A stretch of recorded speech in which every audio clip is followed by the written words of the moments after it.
Hello students, आप लोग का स्वागत मैं करता हूँ एसटीएन कॉमर्स क्लासेस में। तो आज हम लोग यहाँ पर एक न्यू वीडियो लेकर के आ रहे हैं यहाँ पर, जो कि आपका रिलेटेड होगा क्या, टीचिंग एप्टीट्यूड से। जैसा कि आपका कोर्स में चल रहा है कौन, टीचिंग एप्टीट्यूड। अब टीचिंग एप्टीट्यूड में मैंने बहुत सारे इंपॉर्टेंट टॉपिक को कवर कर दिया है और आज मोस्ट इंपॉर्टेंट टॉपिक फिर से लेकर के आ रहा हूँ अब आपके सामने। और आपको यहाँ पर जैसा कि बोर्ड पे दिख रहा होगा, गैंगने का हायरार्की ऑफ लर्निंग। इससे क्वेश्चन आपको यूजीसी नेट में बनने लगा है, ठीक है। आपको ये भी ध्यान में रख करके चलना है। बहुत लोगों को ये गैंगने का हायरार्की क्या है ये याद ही नहीं होता है। आज मैं याद करने का भी जो ट्रिक लेकर के आया हूँ और आपको समझा दूंगा कि ये हायरार्की ऑफ लर्निंग है क्या, कैसे इंसान जो है सीखता है, लर्निंग कैसे करता है, लर्निंग का प्रोसेस कैसे कैसे चलता है। तो आज हम लोग मिलकर के देखने वाले हैं बस यही सब चीज़ों के बारे में। तो आइए मिलकर के स्टार्ट करते हैं। और स्टार्ट करने से पहले फिर से आपसे निवेदन करना चाहता हूं मैं कि आप चैनल को क्या कर लीजिए, सब्सक्राइब कर लीजिए, ताकि आपको टाइम टाइम में नोटिफिकेशन मिलता रहे। बेल आइकन को जरूर दबाइएगा और वीडियो को ज़्यादा से ज़्यादा लाइक कीजिए, लाइक कीजिएगा, कमेंट कीजिएगा, तो हम लोग को यहाँ पर मोटिवेशन मिलेगा और हम लोग मोस्ट इंपॉर्टेंट टॉपिक लेकर के आपके सामने में हाजिर हो जाएंगे। और आपको सोचने की ज़्यादा जरूरत नहीं है आपकी तैयारी कैसे होगी बस थोड़ा सा पेशेंस रखना होगा।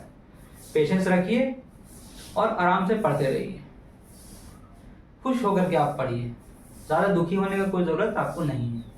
तो आइए देखते हैं हम लोग यहाँ पर गैंगने का हायरार्की ऑफ लर्निंग। तो देखिए, गैंगने साहब ने लर्निंग का क्या दिया, हायरार्की दिया, स्टेप्स दिए। तो ये टोटल 8 लेवल के होते हैं, 8 लेवल होते हैं, इसमें 8 आइटम है। अब 8 आइटम को आपको यहाँ समझना है। तो आपको बस कीवर्ड पकड़ना है, ज्यादा आपको डिफिनेशन पढ़ने की जरूरत नहीं है। डिफिनेशन से आपको पढ़ने से कोई फायदा नहीं है। आप कीवर्ड पढ़िए, कीवर्ड से ही क्वेश्चन अराइज होते हैं और कीवर्ड से ही क्वेश्चन के आंसर आप देते हैं, ठीक है। तो सबसे पहली बात है यहाँ पर कि 8 लेवल कौन कौन सा होगा। सबसे पहला आता है सिग्नल लर्निंग, सिग्नल लर्निंग। दूसरा आता है आपका स्टिमुलस रिस्पॉन्स, ठीक है। उसके बाद आता है चेनिंग, उसके बाद आता है वर्बल एसोसिएशन, उसके बाद आता है डिस्क्रिमिनेशन, कॉन्सेप्ट, रूल और प्रॉब्लम सॉल्विंग। तो चलिए सिग्नल लर्निंग के बारे में सीखते हैं। तो सिग्नल लर्निंग पहला स्टेप सीखने का क्या है, सिग्नल लर्निंग। अब सिग्नल लर्निंग क्या है ना। घर में तो आपके फोन होगा, है ना। फोन होगा तो मोबाइल जब बजता है तो आप समझ जाते हैं कि आपका कोई रिश्तेदार या फिर कोई दोस्त फोन किया। आप ये कैसे समझे, सिग्नल से, है कि नहीं। आपको ये दिखाया जाता है तो आप समझ जाते हैं ये 1 है, ये दिखाया जाता है तो ये आप समझ जाते हैं 2 है, ये दिखाया जाता है तो आप समझ जाते हैं ये 3 है, ये दिखाया जाता है तो ये 4 है, ये दिखाया जाता है ये 5 है।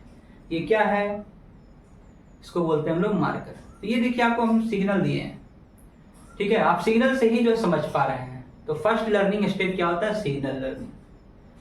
आप जानते हैं, आप जब रोड पे चलते हैं तो रेड लाइट जब जल जाता है तो आप अपनी गाड़ी को रोक देते हैं और जैसे ही ग्रीन लाइट में कन्वर्ट हो जाता है तो वो ग्रीन से क्या हो जाता है, तो एक सिग्नल मिलता है कि अब आप जा सकते हैं। रेड में रोक देना है और ग्रीन में चले जाना है। तो ये क्या है, ये लर्निंग जो कहलाता है, इसको बोलते हैं हम लोग सिग्नल लर्निंग, ठीक है। समझ में आ रही सिग्नल लर्निंग क्या है, सिग्नल, है ना। अब यहाँ पे क्या है, स्टिमुलस रिस्पॉन्स, ठीक है, रिस्पॉन्स। अब यहाँ पे क्या है कि बच्चा जो है क्या करता है, अब रिस्पॉन्स देता है, ठीक है।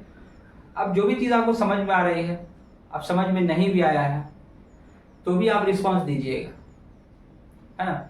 अगर आपको बेहतर तरीके से जो है समझ में आता है तो आप ज्यादा अच्छा से रिस्पॉन्स दे पाएंगे। तो ये हो गया स्टिमुलस रिस्पॉन्स, सिंपल सा चीज है ना। तो रिस्पॉन्स में जो है ज्यादा कुछ करना है नहीं यहाँ पर, है ना। तो बस इसका मतलब यही हुआ कि आपको ये समझने का मीनिंग दे रहा है। आप समझ गए कोई भी चीज तो आप रिस्पॉन्स देंगे। तो स्टिमुलस रिस्पॉन्स ये होता है। तो दूसरा लर्निंग स्टेप क्या है, कोई भी चीज को समझना, सिंपल सा चीज है। पहला आपको सिग्नल से बता दिया गया, दूसरा क्या है, आपको समझने के लिए मौका दिया गया, ठीक है। आप रिस्पॉन्स कीजिए। उसके बाद है चेनिंग। अब चेनिंग का मतलब क्या है, देखिए आपको कीवर्ड मैंने लिखा कनेक्शन बनाना। अब यहाँ पे बच्चा क्या करता है, दो चीजों के बीच में जो है कनेक्शन बनाता है। कनेक्शन बनाने की कोशिश करता है। ठीक है, जैसे कि मैं किसी चीज को जानना चाहता हूं, उसको मैं जान गया, समझ गया, अब उससे मैं उससे क्या करूंगा, कनेक्शन बनाने की कोशिश करूंगा। एक टीचर भी जो है लर्नर से क्या करता है, कनेक्शन बनाता है, और जब कनेक्शन बनाता है तो उसके बाद उससे जब कनेक्ट हो जाता है तो उसको फिर पढ़ाता है अच्छा से। ठीक है, और जब पढ़ाता है अच्छा से तो स्टूडेंट उसको क्या देते हैं, आउटपुट देते हैं, और जब आउटपुट देते हैं तो टीचर सक्सेस हो जाता है और साथ में स्टूडेंट भी सक्सेस हो जाता है। ठीक है, सक्सेस कर जाता है। समझ में आ रही बात? तो ये हो गया आप हम लोग का चेनिंग, कनेक्शन बनाना, सिंपल सा चीज है ना। तो सिग्नल का लर्निंग मतलब सिग्नल से लर्निंग, स्टिमुलस रिस्पांस का मतलब समझ में आकर के रिस्पांस देना, उसके बाद चेनिंग का मतलब कनेक्शन बनाना, और वर्बल एसोसिएशन का मतलब होता है नाम से पहचानना। अब जो है यहाँ पे क्या है कि वर्बल एसोसिएशन का मतलब क्या, कि ये मैंने देखा है सिग्नल था, सिग्नल था तो आप पहचान गए मार्कर है। कैसे पहचाने, आप एक ऐसा समय में आ गए कि अब आप इसको नाम से पहचान रहे, ये क्या है, मार्कर, ये क्या है, व्हाइट बोर्ड। ठीक है, ये जो है कौन से रंग से लिखा हुआ है, ब्लैक कलर, तो यहाँ पे आप नाम से जान रहे हैं। तो ये हो गया आपका क्या, वर्बल एसोसिएशन, नाम से पहचानना।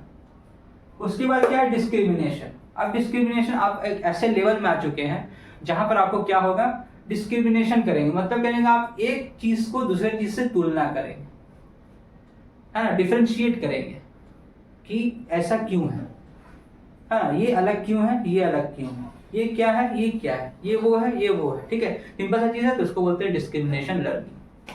तो यहाँ पे बच्चा समझ जाता है कि दो चीज के बीच में तुलना कैसे की जाती है। उसके बाद उससे क्या करता है, वो कॉन्सेप्ट बनाने के लायक बन जाता है। ठीक है, उसके बाद जब कॉन्सेप्ट बनता है तो उसके बाद क्या आता है, रूल। जब सेब को ऊपर फेंको तो नीचे आता है, और नीचे जब आता है तो वो स्पीड में नीचे गिरता है, क्यों, क्योंकि लॉ ऑफ जो ग्रेविटी लगा हुआ है। तो वहां पे क्या है, एक रूल है, हर एक चीज का रूल है, तब रूल को यहाँ पे देखने लगता है बच्चा। ठीक है, लर्नर क्या देखने लगता है, रूल को। अब रूल जब उसको पता हो जाता है तो उसके बाद क्या करता है, प्रॉब्लम जो भी होता है उसको सॉल्व करता है, रियल लाइफ में उसको यूज करता है। देखिए कितना 8 स्टेप्स है, कितना आसान चीज है। अब यहाँ पे इसको याद करना है कि ये 8 कैसे याद होगा। तो आपको एक फनी सा एग्जांपल देता हूं। एसएससी तो आपको पता ही है, एसएससी आपको पता है, आप एग्जाम देते हैं, तैयारी करते हैं, एग्जाम देते हैं एसएससी का, एसएससी आपको पता है। एसएससी भी, अब वी है तो आपको भी बोलना है, एसएससी भी डीसीआर चैनल याद रखिएगा। चैनल का नाम मैंने क्या रखा, सोनी टीवी नहीं, नहीं जी टीवी। ठीक है, टीसीआर चैनल, पहले वीसीआर आता था, अभी आप इसको डीसीआर कर दीजिए। एसएससी भी डीसीआर पे आ गया, एसएससी भी डीसीआर पे आ गया। देखिए यहाँ पे आपका बन जाता है एसएससी भी डीसीआर पे आ गया, सिंपल सा, एसएससी भी डीसीआर पे आ गया, एसएससी भी डीसीआर पे आ गया, एसएससी भी डीसीआर पे आ गया, एसएससी भी डीसीआर पे आ गया, एसएससी भी डीसीआर पे आ गया, एसएससी भी डीसीआर पे आ गया, एसएससी भी डीसीआर पे, डीसीआर चैनल पे आ गया, डीसीआर चैनल पे आ गया, डीसीआर चैनल पे आ गया। ठीक है, सिंपल चीज है। एसएससी भी का मतलब क्या, S for signal learning, S for stimulus response, C for chaining, SSC भी मतलब भी। ठीक है, वर्बल एसोसिएशन। उसके बाद डीसीआर, डीसीआर का मतलब हो गया, डीसीआर जो चैनल है, तो डीसीआर में क्या आएगा, डिस्क्रिमिनेशन, सी का मतलब कॉन्सेप्ट, और आर का मतलब रूल। देखिए डीसीआर चैनल कितना आसान है ना। अब उसके बाद क्या होता है, पे आ गया, पे आ गया मतलब पे का मतलब पी से स्टार्ट होता है, पे, है ना, पे आ गया मतलब कि प्रॉब्लम सॉल्विंग। देखिए ये 8 लेवल आपको चुटकियों में याद हो जाएंगे। एसएससी भी डीसीआर चैनल पे आ गया, सभी चैनल पे आ रहे हैं, है ना। तो अभी यहाँ पर एसएससी भी कहाँ आ गया, डीसीआर चैनल पे आ गया। ये मैंने बनाया है, ठीक है, ध्यान से इसको यहाँ पर देखिएगा और अपना रिस्पॉन्स जरूर दीजिएगा, है ना। आपको मैंने यहाँ पर गैंगने का बहुत इंपॉर्टेंट टॉपिक और बहुत most important topic hierarchy of learning मैंने आपको बताया, तो आपको यहाँ पर इस पर ध्यान देना है। आपको याद करने की जरूरत नहीं है, ये शॉर्टकट बस आपको याद रख देना है। ये शॉर्टकट आप याद रखिए, आपको 8 का 8 पॉइंट याद रहेगा। अब इससे क्वेश्चन यहाँ पर स्टेप्स पूछ लेता है कभी कभी, है ना, तो आपको ये यहाँ पर ध्यान देना। आप अगर 8 लेवल याद रख देते हैं तो आपको ये सारी चीजें याद रहेगी और मीनिंग भी आपको आई होप समझ में आ गया होगा। आप इसको नोट डाउन कर सकते हैं और जो जो मैं यहाँ पे बोल रहा हूँ आपको उसको कॉपी में भी नोट डाउन करते जाना है। जो मेरे मुंह से निकल रहा है आपको उसको कीवर्ड बना के लिखना है, क्या बना के लिखना है, कीवर्ड, कोई डिफिनेशन नहीं, कोई पीडीएफ नहीं, ठीक है। आपको ये बोर्ड ही आपका क्या है, ये पीडीएफ है। जितना इंपॉर्टेंट टॉपिक मैंने बताया, मोस्ट इंपॉर्टेंट टॉपिक हम लोगों ने यहाँ पे डिस्कस किया है, जिससे आपके एग्जाम में क्वेश्चन आएगा, ठीक है। तो इस हिसाब से आपको पढ़ना है। तो चलिए हम लोग मिलते हैं हम नेक्स्ट वीडियो में रिसर्च एप्टीट्यूड के साथ। आज मुझे लग रहा है कि टीचिंग एप्टीट्यूड का बहुत सारे टॉपिक हम लोगों ने कवर कर लिए, काफी हद तक टीचिंग एप्टीट्यूड का टॉपिक कवर हो चुका है, ठीक है, आपके एग्जाम पॉइंट ऑफ व्यू से। अब हम लोग रिसर्च एप्टीट्यूड लेकर के आएंगे और उससे हम लोग स्टार्ट करेंगे मोस्ट इंपॉर्टेंट टॉपिक, और जल्द से जल्द हम लोग रिसर्च एप्टीट्यूड कवर करेंगे। हम लोग का टारगेट क्या है, रिसर्च एप्टीट्यूड, कम्युनिकेशन और डीआई और आईसीटी, कम से कम 6-7 यूनिट हम लोग यहाँ पे कवर कर लेंगे। तो आपका पेपर 1 लगभग तो कंप्लीट हो ही जाना है। और पेपर 1 मोस्ट इंपॉर्टेंट पार्ट है यूजीसी नेट का, और इसमें क्या करना है, आपको जी तोड़ मेहनत करना है और आपको एग्जाम निकालना है, ठीक है। आपके साथ मैं हूँ, आप इतना बस समझ लीजिए। और आपको मेहनत करना है तो करना है, और एग्जाम को आपको क्रैक करना है। तो चलिए मिलते हैं हम लोग नेक्स्ट वीडियो में। तब तक के लिए आप से नोट डाउन कर लीजिए, और समझ में आ रहा है तो बहुत अच्छी बात है। और अगर आपको बोर्ड पे लिखने में कोई दिक्कत हो रहा है, देखने में कोई दिक्कत हो रहा है, तो आप वीडियो को जूम कर लीजिए, जूम से भी आपको नजर आएगा, ठीक है। जूम कीजिएगा तो आपको और बेहतर तरीके से साफ सुथरा नजर आने वाला है, ठीक है। तो आप इस हिसाब से पढ़िए, है ना। और अगर कोई चीज नहीं समझ में आती तो वीडियो को पॉज कीजिए, रोकिए, देखिए क्या लिखा हुआ है, उसके बाद पढ़िए, और बार बार जो है वीडियो को आप देखिए और आप उसको समझने